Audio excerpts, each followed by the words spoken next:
Welcome to Black Mirror horror. दोस्तों, आज मैं आपके लिए एक ऐसी हॉरर स्टोरी लेकर आई हूँ जिसे सुनने के बाद आपको आत्माओं और भूतों पे विश्वास हो जाएगा। अगर आपको कहानी अच्छी लगे तो वीडियो को लाइक और चैनल को सब्सक्राइब ज़रूर कीजिएगा। तो चलिए अब शुरू करते हैं आज की कहानी। नितिन बार बार अपनी घड़ी देख रहा था। अरे, अभी थोड़ी देर पहले ही तो देखा था, रात के 11 बज रहे थे। अभी फिर देख रहा हूँ तो भी घड़ी में 11 ही बजे हैं। नितिन ने गहरी सांस ली। कहीं मेरी घड़ी खराब तो नहीं हो गई है, नितिन मन ही मन बुदबुदाया। वो पास वाले सज्जन को झंझोड़ते हुए बोला, भाई साहब, कितना बजा है? नींद में चूर होकर बार बार नितिन के कंधे पर सिर रखकर सो रहा वो अजनबी भी हाजिर जवाबी से बोला, कल रात इस समय जितना बजा था अब भी उतना ही बजा है। आप निश्चिंत रहिए, आपका स्टेशन जब आएगा तो मैं आपको बता दूंगा। बोलते वक्त उस अजनबी के मुंह से बीड़ी की बांस आ रही थी। नितिन झल्ला उठा। अपने कंधे से उस सज्जन के सिर को झटकते हुए बोला, महाशय, अपने सिर को सीधे रखकर अपनी सीट पर सोइए। आप बार बार क्यों नींद में मेरी ओर लुढ़क जाते हैं? धोतीधारी अधेड़ उम्र का वो व्यक्ति भी हड़बड़ाकर सीधा हो गया। नितिन उसकी ओर घूरते हुए सोच रहा था कि शायद ये किसान या दिहाड़ी मजदूर होगा और दिन भर की मेहनत के बाद कुछ पैसे कमाकर अपने घर जा रहा होगा। थोड़ी देर में सब कुछ सामान्य हो गया। यूं तो नितिन हमेशा बस में घोड़े बेचकर सोता है, पर आज न जाने क्यों नितिन को नींद नहीं आ रही थी। उसे पता था कि बस बहुत लेट हो चुकी है। विचारों के आवेग में बहता हुआ नितिन शून्य की ओर देखने लगा। उसे रात को 8 बजे ही अपने भैया के ससुराल पहुंच जाना चाहिए था, पर इस मरियल बस की लेट लतीफ़ी के सब गुड़ गोबर कर दिया। शून्य की ओर ताकते हुए स्मरण हो आया कि जब वो छोटा था तो भाभी के साथ उनके पीहर आ जाता था। उसे भाभी का पीहर बहुत अच्छा लगता। वहाँ उसकी खूब आवाभगत होती और लौटते समय नेक भी मिलता। और गांव की लड़कियां गीत गा गा कर उसे तंग करती। सब कुछ कितना अच्छा था। जब से इंजीनियरिंग की पढ़ाई के सिलसिले में अपना घर छोड़ दूर शहर में हॉस्टल में रहना शुरू किया, तब से गांव सब पीछे छूट गए। कितने साल बाद वो अपनी भाभी के पीहर वापस जा रहा है, भाभी को लिवाने के लिए। इन दिवाली की छुट्टियों में जब उसने घर में कदम रखा ही था तो माँ ने सबसे पहले कहा, नितिन, आज तू आराम कर ले, पर कल पहली गाड़ी से अपनी भाभी को ले आ। पूरे 10 दिन हो गए हैं उसे पीहर गए हुए। दशहरे की छुट्टियों में गई थी, अब तो दिवाली आ गई है। दिवाली के बाद बच्चों के स्कूल भी खुल जाएंगे। तू भी 2-3 दिन रहेगा, तेरी भाभी और भतीजे तेरे साथ होंगे तो ठीक रहेगा। फिर 100 काम होते हैं दिवाली के मौके पर, उस महारानी को पता नहीं है क्या?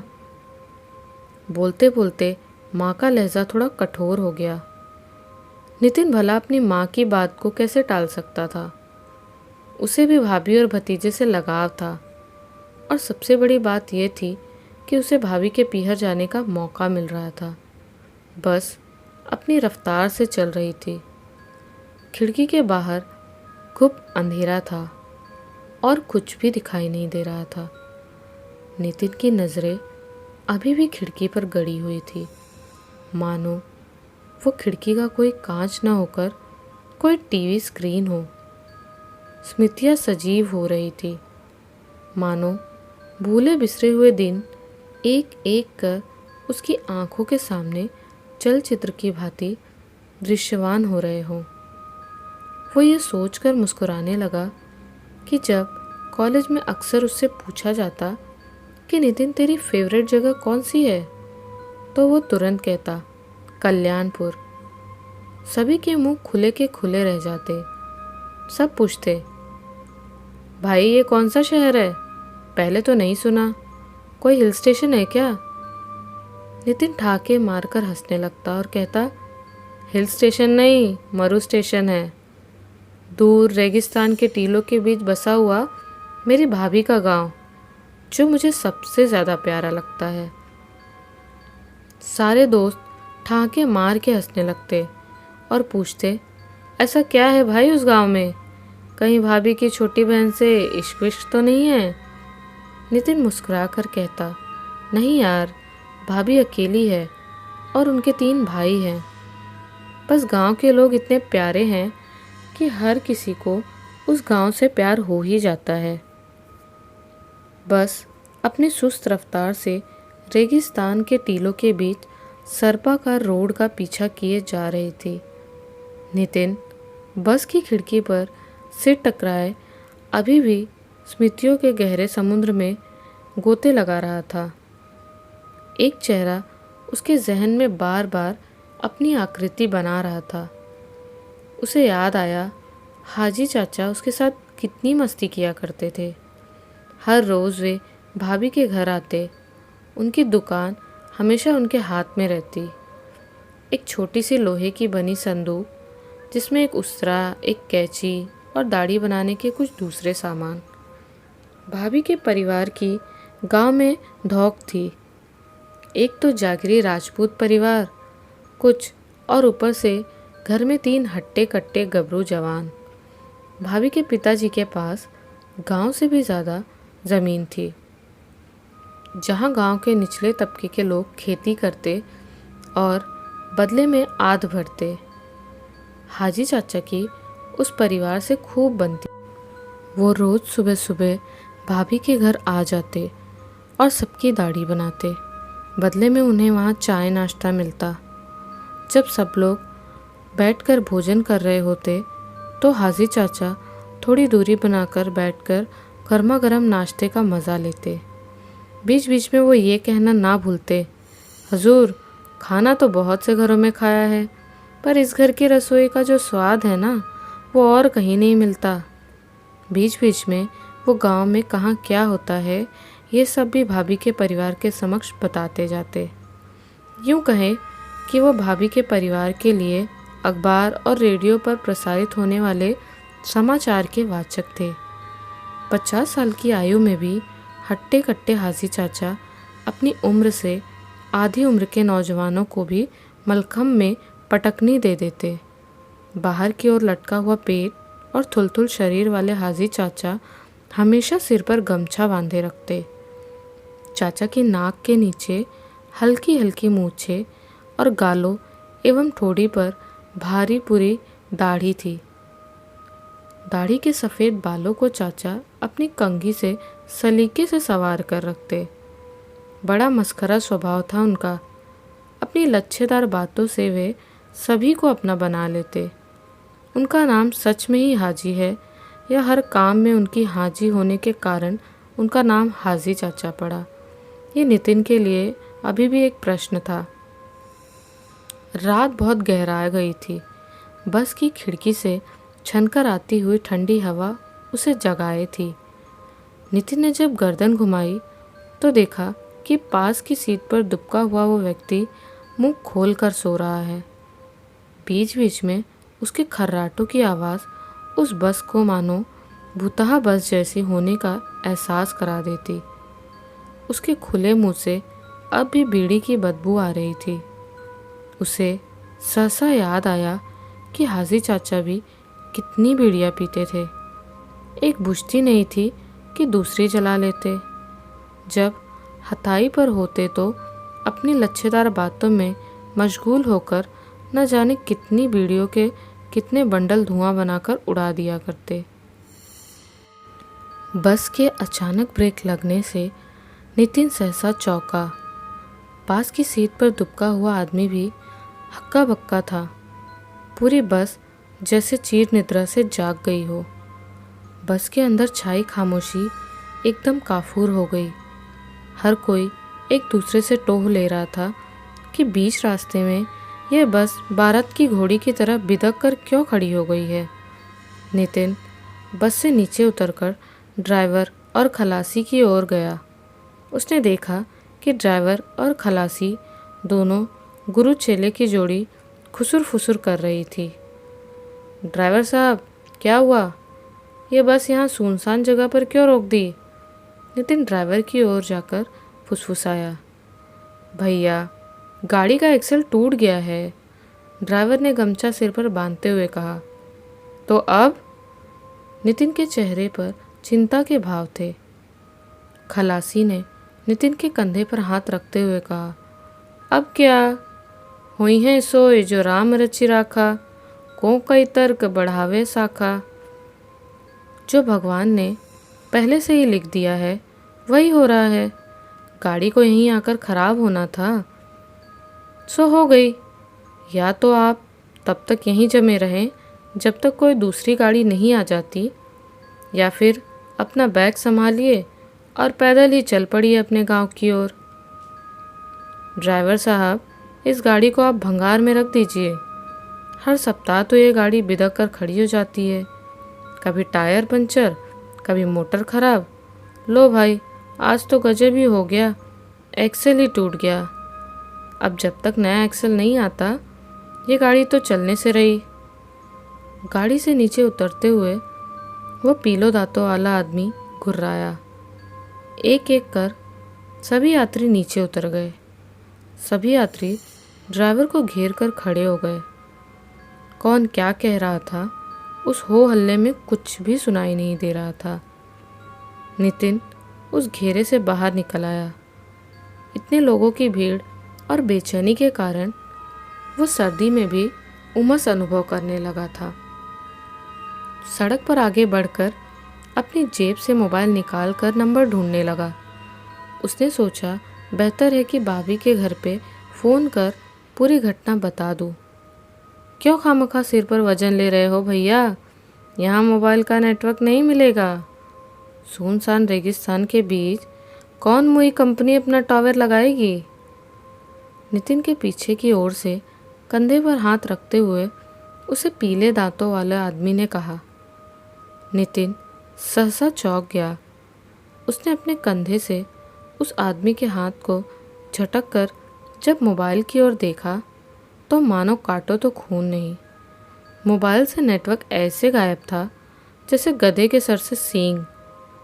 बैटरी भी खत्म ही होने वाली थी। नितिन के माथे पर चिंता की लकीरें आ गई। मेरा नाम नितिन है, आपका परिचय? नितिन ने पीले दांतों वाले आदमी की ओर मुखातिब होते हुए मुस्कुरा कर पूछा। मेरा नाम साधो है। यहाँ से कोई 2-1 कोस दूर है कल्याणपुर, और उससे 1-8 किलोमीटर पहले ही मेरा खेत है।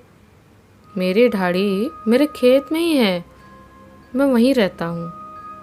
बुरा ना मानो तो एक बात कहूँ, कल सुबह तक तो यहाँ कोई बस नहीं आने वाली, पैदल चलना ही बेहतर होगा।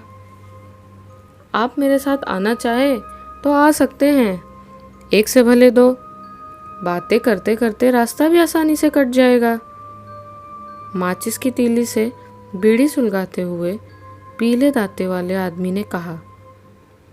नितिन को कुछ समझ में नहीं आ रहा था कि वो क्या करे क्या न करे।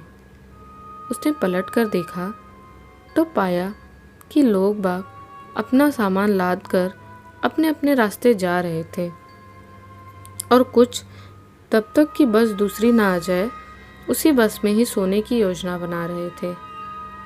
उसने साधु को बिना कोई जवाब दिए ही बस की ओर कदम बढ़ा दिए। बस में पहुंचकर देखा तो पाया कि गिने चुने लोग ही बस में रह गए हैं। बाकी सब अपने अपने गंतव्य की ओर पैदल ही निकल पड़े हैं। उसने अपना बैग उठाया और पीठ पर टांग लिया। बस से नीचे उतरा तो ठंड और ज़्यादा महसूस होने लगी। बस से नीचे उतरते ही नितिन की नज़रें साधु को ढूंढने लगी। आसपास साधु कहीं भी नहीं दिखाई दे रहा था। नितिन ने गौर से देखा तो 100 कदम के फासले पर उसे बीड़ी का कश लेते हुए साधु दिखाई दिया। जो बीड़ी की दुर्गंध उसे परेशान कर रही थी, उसी बीड़ी के धुएं के छल्लों ने नितिन को साधु की पहचान करने में मदद की थी। नितिन ने तेजी से साधु की ओर अपने कदम बढ़ा दिए। साधु तक पहुंचते पहुंचते नितिन की सांसें फूल गई। उसने हांफते हुए कहा, साधु जी, आपने तो मेरा इंतज़ार ही नहीं किया और अकेले ही चल पड़े। साधु मुस्कुराया, साहब, आपका इंतज़ार करता और वहीं खड़ा रहता तो सर्दी से मैं घबरा जाता और शायद पैदल जाने का विचार ही बदल देता। इसलिए मैंने चलना आरंभ कर दिया। आदमी जब पैदल चलता है तो उसका खून गर्म होकर नस नस में दौड़ता है, और खून जब गर्म हो तो सर्दी की बिसात जो आप उससे डर जाएं। कमाल देखिए साहब, तेज़ी से चलते हुए जब आप यहाँ आए तो आपकी सर्दी भी गायब हो गई। साहब, हमने तो पूस की सर्दी में भी खेतों में पानी दिया है। लोग मॉर्निंग वॉक करते हैं और हम किसान लोग खेतों में नाइट वॉक करते हैं। दांतों के बीच बीड़ी को रखकर साधु बोले ही जा रहा था। बीच बीच में वो अपनी बीड़ी को 2 उंगलियों के बीच रख लेता और जब बीड़ी बुझ जाती तो उसे फिर से सुलगा लेता। नितिन भी उसकी एक एक बात को ध्यान से सुन रहा था। बस में जिस साधु से उसे खुन्नस हो रही थी, वही अब उसे परम स्नेही सा लगने लगा। कल्याणपुर में आपका क्या रिश्ता है साहब? बंडल में से एक बीड़ी निकालकर उसे नितिन की ओर बढ़ाते हुए उसने पूछा। मेरे संबंधी रहते हैं वहाँ, भाभी का पीहर है। नहीं नहीं, मैं बीड़ी नहीं पीता, नितिन ने सकुचाते हुए जवाब दिया। अरे साहब, सिगरेट तो पीते होंगे, देशी सिगरेट समझ के ही पी लीजिए। सर्दी का मौसम है, गर्म गर्म धुआं अंदर जाएगा तो अच्छा लगेगा। बीड़ी के तंबाकू का नशा जब सिर में भिनभिनाएगा ना, तो सारी थकान दूर हो जाएगी। साधु ने नितिन को फिर बीड़ी की मुहानुहार की। आप कल्याणपुर में किसी को जानते हैं? बीड़ी का कश लेते हुए नितिन ने साधु की ओर प्रश्न किया। अजी, कल्याणपुर तो हमारा रोज़ का आना जाना है। दिन में 1-2 चक्कर तो पड़ ही जाते हैं। फिर ठाकर साहब का बुला आ जाता है तो जाना ज़रूरी हो जाता है। वैसे साहब, आप किसके यहाँ आज बटाऊ बनकर जा रहे हैं? उमराव सिंह जी के यहाँ। क्या आप उन्हें जानते हैं? नितिन ने फिर प्रश्न किया। बहुत अच्छे से जानता हूँ। उमराव सिंह जी को हम ठाकर सा कहकर सम्मान देते हैं। बहुत ही सज्जन आदमी हैं। एक बात आपको बता दूँ साहब, कल्याणपुर पहुँचते पहुँचते हमें रात के 2 बज जाएंगे और ठंड में कोहरा और गहरा जाएगा। पता है मैं बीड़ी क्यों पीता हूँ? कहते हैं कि आग हाथ में हो तो भूत पिशाच निकट नहीं आते। अब आपसे क्या छुपाना साहब, बहुत से लोगों ने आधी रात के बाद कल्याणपुर गांव के आसपास भूत देखे हैं। साधु ने आंखें चौड़ी करते हुए कहा। कैसी बातें करते हो? क्या तुम मुझे डरा रहे हो? भूत भूत कुछ नहीं होते, समझे? नितिन के प्रश्न का साधु ने कोई जवाब नहीं दिया और दूर दिखाई दे रही रोशनी की ओर ताकने लगा। उस खेत से आ रही रोशनी देख रहे हो ना साहब? यहाँ के लोग खेतों में ही ढाड़ी बनाकर रहते हैं। अभी मूंगफली और चने की खेती का मौसम है। जिन लोगों के पास ट्यूबवेल है, उनके लिए रेगिस्तान सोना उगलता है, सोना। यहाँ लाइट की समस्या है साहब। दिन में लाइट रहती नहीं, इसलिए किसानों को रात भर जाग जाग कर अपनी फसलों को पानी देना पड़ता है। फसलों को पाले से बचाने के लिए भी रात को फसलों को पानी देना ज़रूरी है। हर किसी को इस बात का इल्म नहीं है कि पानी इतना देना चाहिए कि मिट्टी केवल गीली रहे। साधु धारा प्रवाह बोले ही जा रहा था। बोलते बोलते वो रोशनी के पास पहुंचते ही ठिठक गया। साहब, आपको आगे का रास्ता अकेले ही तय करना होगा। रात बहुत गहरा गई है और ठंड भी बहुत बढ़ रही है। बूढ़ा शरीर और सहन नहीं कर सकता।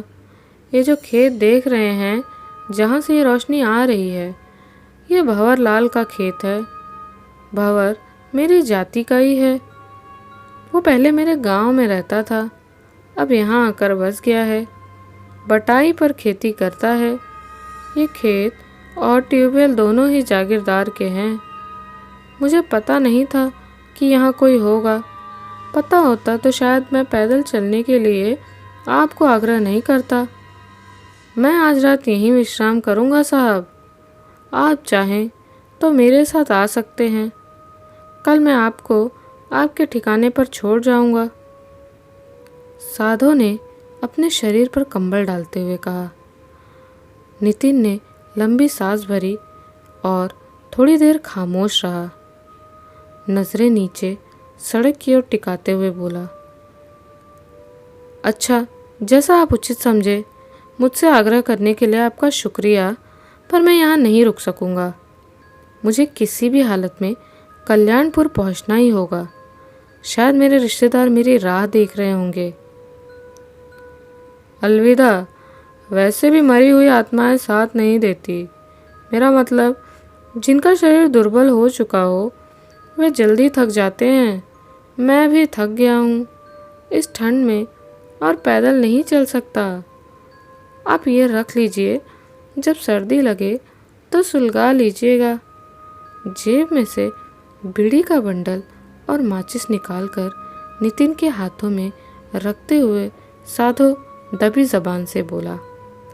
जब नितिन ने अनजाने में बंडल लेते हुए साधो के हाथों को स्पर्श किया तो उसने पाया कि साधो के हाथ में गर्माहट थी। जैसे दीपक की लौ अपने आसपास के वातावरण को गर्म बनाए रखती है, वैसे ही इतनी ठंड में भी आपके हाथों में गर्माहट है। जैसे दोनों हथेलियों को आपस में रगड़ने से जो ऊष्मा निकलती है, वैसा ही कुछ मैंने आपको छूकर अनुभव किया। नितिन साधो की आंखों में झांक कर बोला। साधो ने अपनी नज़र दूसरी ओर फेर ली। आत्माएं दिए के जैसे होती हैं साहब, एक प्रकाश भर और कुछ नहीं। आप जाते हुए सावधान रहे, कोई अजनबी मिले तो दूर ही रहें। अब मैं चलता हूँ साहब। कहते कहते साधो सड़क से नीचे उतरकर उस खेत की ओर तेज कदमों से चलने लगा जहाँ से रोशनी आ रही थी, और कुछ ही देर में अंधेरे में गुम हो गया। नितिन के शरीर में कंपन सा हुआ। उसने अनुभव किया कि साधो के जाते ही ठंड और बढ़ गई है। नितिन ने बंडल से एक बीड़ी निकाली और उसे माचिस की तीली से सुलगाकर तेज रफ्तार से आगे बढ़ चला। वो सोचने लगा कि साधो जितना मजाकिया किस्म का इंसान दिखता है उतना है नहीं। बार बार वो आत्मा, भूत आदि की बातें करके मुझे डराने की कोशिश कर रहा था। ठंडी हवाएं जब नितिन के खुले चेहरे को भेदने लगी तो उसने रुमाल निकालकर मुंह ढक लिया। चारों तरफ नीरवता सी छाई हुई थी। सड़क पर वो अकेला आगे बढ़ा जा रहा था। मोबाइल में ज़्यादा बैटरी भी नहीं बची थी, नहीं तो गाने सुनता। उसके दिमाग में बार बार यही ख्याल आ रहा था कि साधो साथ था तो बातें करते करते रास्ता कितना आसानी से कट रहा था और इतनी ठंड भी अनुभव नहीं हो रही थी। जहाँ साधो ने नितिन को अलविदा कहा था, उस स्थान से नितिन बहुत दूर आ गया था। थोड़ी थकान का अनुभव करने लगा था और उसका गला भी सूखने लगा था, पर ठंड के कारण पानी पीने की इच्छा नहीं हो रही थी। थोड़ा सुस्ताने का मन हो रहा था। वो अभी थोड़ी ही दूर आगे बढ़ा था कि उसे एक विशाल बरगद का पेड़ दिखाई दिया। ऐसा लग रहा था जैसे बरगद के चारों ओर बने चबूतरे पर कोई बैठा है। अंधेरे में ये साफ नहीं हो पा रहा था कि कोई मूर्ति है या फिर इंसान। साधो की भूत प्रेत की बातों को उसने मजाक में लिया था, पर अब वही बातें उसे डरा रही थी। नितिन को थोड़ी घबराहट हुई, क्योंकि उसके कानों में साधु की चेतावनी वाले शब्द गूंज रहे थे। बरगद के पेड़ से थोड़ी दूर रखते हुए नितिन ने आवाज़ लगाई, कौन है वहाँ? खम्मा गड़ी नितिन जी, मैं कब से आपका इंतज़ार कर रहा था। आप तो रात 10 बजे पहुँचने वाले थे, इतनी देर क्यों कर हो गई? बरगद के चारों ओर बने चबूतरे पर बैठे उस आदमी ने जवाब दिया। नितिन को आवाज़ जानी पहचानी लगी। उसने सावधानी से आगे बढ़ते हुए अपने मोबाइल से फ्लैश लाइट की रोशनी में चेहरा पहचानने का प्रयास किया। अरे हाजी चाचा, आप पहचान में ही नहीं आ रहे। आप थोड़ा कमज़ोर हो गए हैं, स्वास्थ्य तो ठीक है ना? हाजी चाचा को देखकर नितिन की आंखें चमक उठी। शुक्र है आपने मुझे पहचान लिया। शरीर बूढ़ा हो जाता है तो आदमी कमज़ोर दिखता है बाबू साहब। घर पर सब आपकी बाट जो रहे हैं। मुझे समाचार मिला कि आज आप आने वाले हैं, तो मैं गांव के बस अड्डे पर बैठकर आपका इंतज़ार करने लगा। कई घंटे बीत जाने पर भी जब बस नहीं आई तो मुझे शंका हुई। पता नहीं क्यों ये रोड अपशगुनी हो गई है। यहाँ से रात में गुजरने वाले वाहनों में कुछ न कुछ खराबी आ ही जाती है। कभी टायर पंचर तो कभी एक्सेल का टूट जाना। अचानक से टायर फट जाने या एक्सेल के टूट जाने से यहाँ बहुत दुर्घटनाएं घट चुकी हैं। इसलिए मैंने इस रोड पर आपकी तरफ चलना शुरू कर दिया। बीड़ी की तलब हुई तो इस बरगद के पेड़ के नीचे बैठ गया। बीड़ी के बचे हुए टुकड़े को अभी फेंका ही था कि आप आ गए। हाँ चाचा, जैसा आप कह रहे हैं वैसा ही कुछ आज मेरे साथ घटित हो गया। एक तो वो मरियल बस रेंग रेंग कर चल रही थी, ऊपर से उसका एक्सेल भी टूट गया। एक भले मानुष का साथ मिल गया और फिर मैं उसके साथ पैदल ही चल पड़ा। धौकनी सी चलती नितिन की सांसों में ठहराव सा आ गया। नितिन हाजी चाचा को गौर से देख रहा था। बलिष्ठ देह अब कमज़ोर हो गई थी। दाढ़ी एकदम सफ़ेद झक, पूरा चेहरा दाढ़ी से ढका हुआ था। पहले जो मूछें हल्की होती थी, पर अब वे भरी भरी दिखाई दे रही थी। लंबी सफ़ेद मूछों ने ऊपरी होठों को ओझल कर दिया था। वे सिर पर अभी भी अनरखा बांधे हुए थे। सफ़ेद रंग की नई धोती और उस पर कुर्ता ऐसे लग रहा था जैसे कि वे किसी बारात में जाने के लिए निकलने वाले हो। अच्छा, बातें होती रहेंगी। ये सड़क बहुत घूम कर जाती है। चलिए इस कच्चे रास्ते से चलते हैं। हम आधे घंटे में ही गांव पहुंच जाएंगे।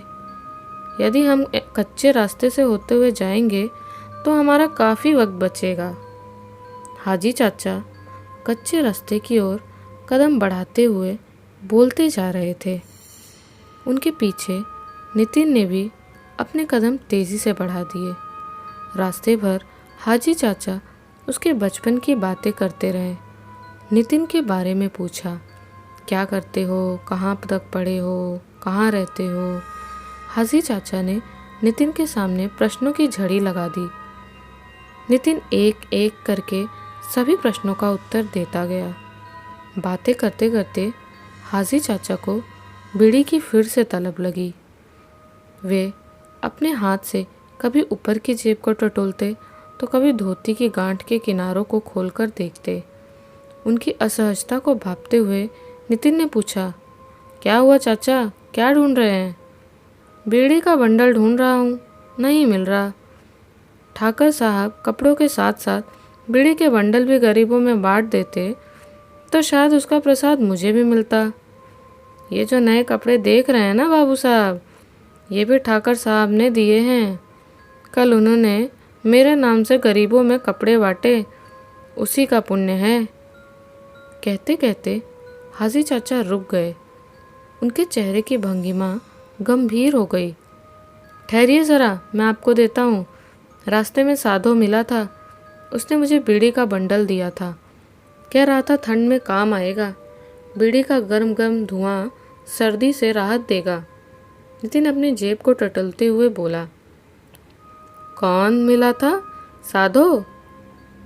कहाँ मिला था? नितिन की बात को बीच में काटते हुए हाजी चाचा ने फिर से प्रश्नों की झड़ी लगा दी। नितिन ने सारी राम कहानी हाजी चाचा को कह सुनाई। हाजी चाचा उसकी एक एक बात गौर से सुन रहे थे। जब नितिन की बात पूरी हुई तो हाजी चाचा ने कहा, अच्छा, देखे तो आपके पास वो बीड़ी का बंडल है क्या? मैं दावे से कह सकता हूँ आपके पास नहीं होगा। हाजी चाचा की बात सुनकर नितिन थोड़ा सकुचाया। उसने अपनी जेब टटोली, कभी शर्ट की तो कभी पैंट की, बैग की चैन खोलकर भी देखा, पर बंडल कहीं नहीं मिला। नितिन को आश्चर्य हुआ कि बंडल गया तो गया कहाँ। जब मैंने हाजी चाचा को बरगद के पेड़ के पास पाया था, तभी तो मैंने ऊपर की जेब में बंडल रखा था। रहने दो बाबू साहब, नहीं मिलेगा। आप पहले आदमी नहीं हैं, बहुत से लोगों के साथ ऐसा हुआ है। जिस बस से आप आए हैं वो बस पिछले साल टायर फटने से पलट गई थी। साधु भी उसी बस से आ रहा था, उसकी मौके पर ही मौत हो गई। तब से वो इसी तरह से उन यात्रियों के साथ हो जाता है जो उस बस में पहली बार सफ़र कर रहे होते हैं, और जिस जगह पर बस पलटी थी वहाँ आकर वो एक खेत की दिशा में मुड़ जाता है। नितिन कौतूहल और घबराहट का मिला जुला तनाव अनुभव कर रहा था। उसके मुंह से शब्द ही नहीं फूट रहे थे। उसे हाजी चाचा की बातों का विश्वास ही नहीं हो रहा था। उसने एक बार फिर बीड़ी के बंडलों को अपनी जेब में ढूंढने का प्रयास किया, मगर इस बार भी असफल रहा। उसे लग रहा था जैसे वो अभी बेहोश होकर गिर पड़ेगा, लेकिन हाजी चाचा की मौजूदगी ने उसे सहारा दिया। उसने अपने आप को संभाला। भय से नितिन के चेहरे पर हवाइयाँ उड़ रही थी। नितिन ने रुमाल से अपने चेहरे को पोंछकर दाएं बाएं देखते हुए बोला, हाजी चाचा, क्या सचमुच भूत होते हैं? हिंदू धर्म में गति और कर्म अनुसार मरने वालों का विभाजन किया है। भूत, प्रेत, पिशाच, ब्रह्म राक्षस, वेताल और क्षेत्रपाल, इन सभी के उपभाग भी होते हैं। आज जब गांव में गरुड़ पुराण बाची जा रही थी तो मैंने सुना कि पुराणों के अनुसार 18 प्रकार के प्रेत होते हैं। बाबू साहब, आप बताइए, आपको कौन से प्रकार के भूत के बारे में जानना है? मुझे भूतों के बारे में नहीं जानना, बस ये जानना है कि साधु क्या वास्तव में भूत है? अब तक मेरी आंखों के सामने उसका चेहरा घूम रहा है। भूत होता तो शायद मुझे हानि पहुंचाता, लेकिन उसने तो जिंदा आदमियों से भी आगे बढ़कर मेरी सहायता की। आधे रास्ते तक वो मेरे साथ चला, मुझे आगे का मार्ग बताया। नहीं, साधु भूत नहीं हो सकता। नितिन ने दृढ़ता से अपनी बात रखी। आपने जो अनुभव किया है उसे ही सच मान रहे हैं। यदि ये सच होता तो साधु ने आपको जो बीड़ी का बंडल दिया वो कहाँ है? भूत होते हैं या नहीं ये मैं नहीं जानता, मगर साधु संत कहते हैं कि शरीर में आत्मा का निवास होता है। शरीर मरता है पर आत्माएं नहीं मरती। आत्माएं एक प्रकाश पुंज की तरह होती हैं। आप में भी आत्मा का वास है, पर आप अपनी आत्मा को देख नहीं पा रहे, क्योंकि दिए की ज्योति के ठीक नीचे अंधेरा होता है। शरीर दिया है और आत्मा ज्योति। बाबू साहब, जब तक आपने स्वयं को शरीर माना है तब तक ये अंधेरा रहेगा। जब तक ये दिया है तब तक अंधेरा रहेगा। जब ज्योति अकेली हो जाएगी तो फिर उसके नीचे कोई अंधेरा नहीं रहेगा। दिए की ज्योति में जो ऊर्जा होती है वैसे ही ऊर्जा के रूप में आत्माएं होती हैं। थोड़ी देर के लिए विचार कीजिए कि जब जीवात्मा मृत्यु के समय अपने शरीर को छोड़ देती है तो वो प्राण, मन तथा इंद्रियों को भी छोड़ देती है। आत्मा स्वच्छंद विचरने वाली दिव्य चेतना है। ऐसी ही दिव्य चेतना साधु के रूप में आपको मिली। कहते कहते हाजी चाचा रुक गए और दूर से आ रही पदचाप की ओर ध्यान लगाकर सुनने का प्रयास करने लगे। नितिन हाजी चाचा के इस दार्शनिक रूप से अनजान था। वो हाजी चाचा की एक एक बात को गौर से सुने जा रहा था। बातों ही बातों में उसे एहसास ही नहीं हुआ कि सुबह के 4 बज गए हैं और वे लोग गांव में दाखिल हो गए हैं। भोर हो जाने के कारण इक्का दुक्का घरों में लाइटें जलने लगी थी। गांव में प्रवेश करने से पहले माइक से आ रही भजनों की आवाज़ भी शांत हो गई थी। शायद 4 बजे की आरती के बाद रात्रि जागरण समाप्त हो गया था। लो, हम पहुंच गए। वो देखिए ठाकुर साहब का घर, हाजी चाचा ने इशारा करके बताया। भोर हो गई है, मुझे भी बहुत काम है, मैं चलता हूँ। आपको यहाँ देखकर मन बहुत प्रसन्न हुआ। इच्छा तो थी कि मैं आपसे कल फिर से भेंट करूं, पर कल मुझे एक लंबी यात्रा पर निकलना है। यात्रा से पूर्व आपसे मिलना मेरा सौभाग्य रहा। हाजी चाचा ने नितिन के समक्ष अपने हाथ जोड़ते हुए कहा। नितिन उनसे कुछ पूछता कि आप कहाँ जा रहे हैं कल, किंतु इससे पहले ही नितिन उनसे कुछ कह पाता, उन्होंने अपने कदम विपरीत दिशा की ओर बढ़ा दिए थे। नितिन ने भी हाथ जोड़कर अभिवादन किया। हाजी चाचा तेजी गति से चलते हुए थोड़ा दूर जाते ही अंधेरी गली में गुम हो गए। नितिन ने गहरी सांस ली। उसे खुशी थी कि हाजी चाचा अपनी यात्रा से पहले स्वयं उसे लेने इतनी दूर तक आए। उसके मन में अभी भी डर घर कर बैठा था। जो पदचाप पहले हल्की हल्की आ रही थी वो अब स्पष्ट सुनाई देने लगी थी। नितिन थोड़ा घबरा गया। उसने तेजी से दरवाजे की ओर कदम बढ़ाए और दरवाजे की कुंडी बजाने लगा। कहाँ से आए हो बटाऊ? किसी ने उसके कंधे पर हाथ रखते हुए कहा। नितिन सहम गया। घबरा कर पीछे की ओर मुड़ा तो देखा कि भाभी के पिताजी यानी ठाकर साहब खड़े हैं। नितिन ने राहत की सांस ली। इससे पहले कि नितिन कुछ कहता, ठाकर साहब बोल पड़े। अरे नितिन जी, आप? सागो जी, आप तो कल रात को ही आने वाले थे, ये आते आते इतनी देर कैसे हो गई? दोनों अभी भी घर के दरवाजे के पास ही खड़े थे। क्षमा चाहता हूँ, मेरे कारण आपको चिंता और असुविधा हुई। लेट होने के पीछे बड़ी लंबी कहानी है, आपको विस्तार से बताऊंगा। आप ये बताइए कि इतनी भोर में कहाँ से आ रहे हैं? नितिन ने प्रश्न किया। ठाकर साहब थोड़े गमगीन हो गए और बोले, सगोज, हाजी तो आप जानते होंगे ना, उनका देहांत हो गया। बस अभी अभी उनकी डांगड़ी रात से आ रहा हूँ। 12वें से एक दिन पहले की रात को हमारे गांव में मरने वाली आत्मा की शांति के लिए रत जोगा रखा जाता है। पूरी रात भजन कीर्तन होते हैं। कल मैंने उसके नाम से गरीबों में वस्त्र बांटे थे। हाजी बीड़िया बहुत पीता था।